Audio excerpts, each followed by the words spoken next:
There's also been some data on lenalidomide as maintenance-based therapy. I think most of the data here has been in review. We've always considered lenalidomide our standard of care maintenance therapy, and in many randomized trials, including the CLGB trial and the initial IFM 205 trial that showed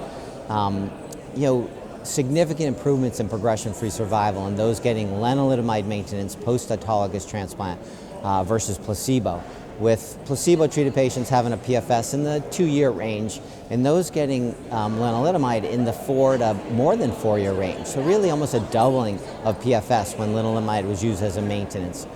I think we still have some work to do in terms of how long patients need to be on maintenance therapy. In the US, we tend to do it until progression, or I have to say we tend to do it until it is no longer tolerated. Probably in the US, upwards of 50% or more of patients come off therapy within 2 or 3 years after starting, mostly because of side effects, either GI side effects or fatigue. That said, lenalidomide is still considered standard of care as maintenance-based therapy.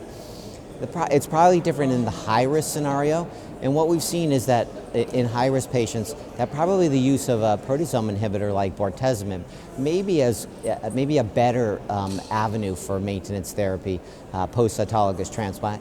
And I think our general practice for most of us has been to add a proteasome inhibitor with lenalidomide as maintenance therapy in that scenario.